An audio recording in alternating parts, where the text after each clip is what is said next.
We are just swimming in communication, aren't we? We have the internet, instant messaging, social media feeds. It's this constant demanding stream. Speed is like the metric of success and silence. Mm.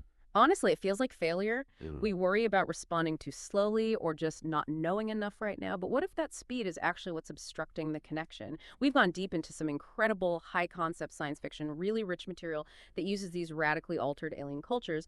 Think of the anthropological depth of someone like Ursula K. Guin to explore what happens when the most fundamental things, time, connection, language, are just fundamentally destabilized. And these sources, they really function as three distinct mirror experiments.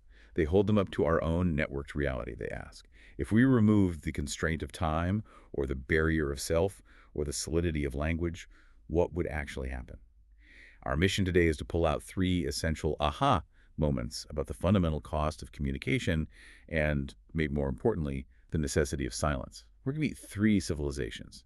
The Amith, whose world moves just too slowly, the Oshreth, who learned that total connection is catastrophic, and the Vesh, for whom language is identity itself. What's so fascinating and what really ties all three of these disparate cultures together is the unifying conflict they all face. It's this question: how do we achieve true understanding, the kind that actually changes us, without completely dissolving the boundaries of the self? What is the cost of being truly known? It's the ultimate paradox of relating, isn't it? When do boundaries provide necessary safety, and when do they just prevent connection? All three cultures inhabit, in their own ways, what the sources call the threshold, that space between. Okay, let's start with an extreme example of time as a boundary. Case study 1. The Amith of Amith. Amith, it translates beautifully to the quiet place, or the place of listening.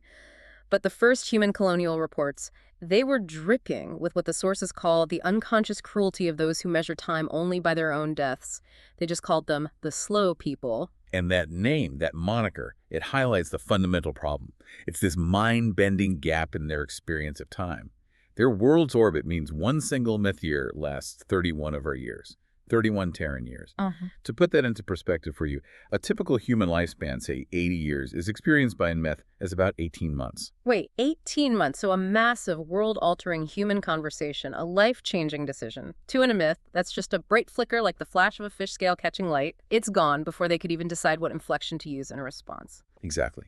And that's where the failure of contact wasn't just probable, it was inevitable. The human colonists arrived, they built their entire civilization, they went through 11 generations of resource crises, political schisms, decline, and then silence. All within the time it took the first Amith elder to carefully, meticulously compose an appropriate greeting. And by the time that greeting was finally delivered, it was spoken to empty, collapsing buildings that were dissolving back into the planet's violet soil. The colonists were lost to the sheer speed of their own lives. But the Amith, they didn't see this as a tragedy of absence. They saw it as a profound, unanswered question. Right. And the elder, she dedicated centuries to studying the material remnants of this vanished civilization. Her name, First Voice of the Colonial Question, it speaks to her whole purpose. Yep. And the object of her study is maybe the most evocative detail in all of the sources. A mute colonial chair. The mute chair.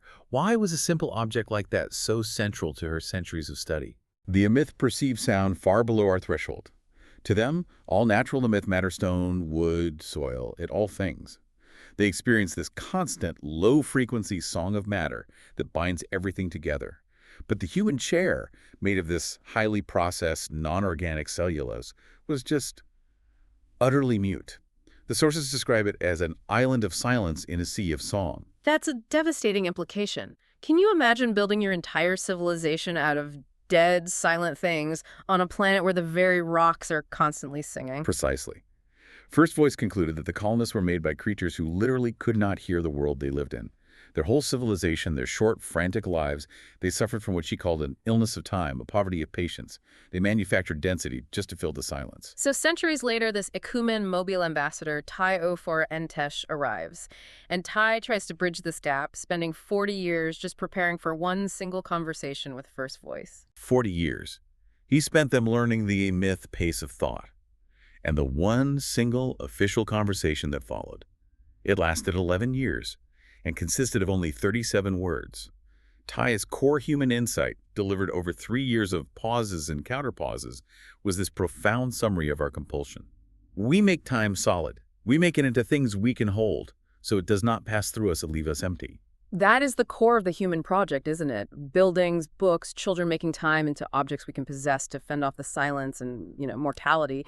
But First Voice's final response, which was delivered 40 years after Ty's death, offers this cosmic reversal. It's the perfect philosophical contrast. Ty tries to hold time, the myth chooses to open it. First Voice is delayed.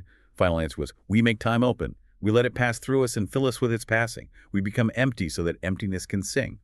Their patience isn't waiting. It's a form of active spiritual availability. We're literally talking about different ways of inhabiting existence. The fact that First Voice's fully articulated name, which was only finished upon her death, meant both bridge and the space where a bridge might someday be, it's just incredibly evocative. They dwell on the space between the moment and the millennia. So if the myth proved the necessary power of extreme patience, what happens when speed isn't the problem, but connection itself is? Let's pivot to the complete opposite extreme, the Oshreth.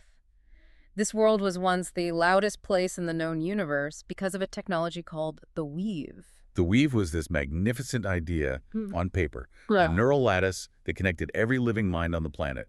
The promise was, the removal of all barriers, achieving total empathy, the end of loneliness, while somehow still preserving individual consciousness. It was, as the sources describe it, a lousy utopia. And what actually happened? Because we know in these stories, utopia rarely lasts past the first chapter. The result was identity dissolution, collective planetary psychosis.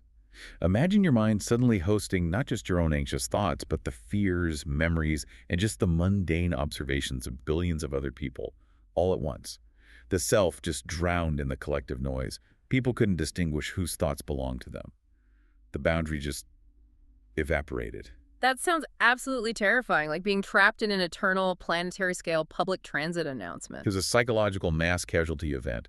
This trauma led to the breaking and then the formation of the Great Quiet culture, now defined by radical, deliberate isolation. They understood that separation wasn't a punishment. It was a prerequisite for survival. And this is where the Oshreth teach us about the discipline of consent. Communication isn't assumed, it's explicitly, painstakingly negotiated. Oh yeah. They treat communication like mind surgery. Yeah. And you see this in the incredible formality of their communication protocols. The palm upward gesture, that signifies, may I speak. The open palm is, yes, I am ready to receive your thought. The closed hand is absolute. Not now, respect my silence. And the half-turned palm means, I am uncertain, ask with more specificity. Speaking without permission is considered entering their mind without knocking. That is such a powerful lesson for us, dwelling in a world where unsolicited communication is just the norm. But let's go back to that paradox. Bridgekeeper, an elder, told the visiting human researcher Ember that the Oshreth were not lonely before the weave. We became lonely inside it. How does the source material justify that? That total connection created worse loneliness. Because loneliness for the Oshreth wasn't the absence of others. It was being unable to find yourself. If you can't delineate your own thoughts from this universal deluge, you're utterly alone inside a crowd of billions. You lose the self that would do the connecting. That realization is the cornerstone of their quiet. And the sources show the tension of maintaining that quiet, right? Through the character of Remnant, the youth who sought out fragments of the old weave technology. Right. Remnant's temporary connection offered that beautiful, terrifying possibility of total unity, which is a powerful temptation. And the researcher Ember, she realized the danger wasn't just the residual tech. Her mere presence, a living example of someone who can connect easily, casually, without protocol, was a profound disruption. She was an argument against the quiet, simply by existing as a human who takes connection for granted. So the Oshreth teach us that the choice to withhold communication is sacred, and boundaries are the necessary frame for the self. Okay, now we move to Vesh, where the line between self and language just evaporates, making the boundaries entirely fluid. Vesh is the world of 4,217 languages, which shift constantly, like weather patterns. Language is not a stable tool you use. It is a shaping force. It's an environment you inhabit. And the cast of translators practices something called crossing, which is way more than just bilingualism. It's genuinely becoming a speaker of another language, undergoing this whole psychological and cognitive shift that creates a new self, the gathering self. It's a fundamental identity swap. Think about the specific effects.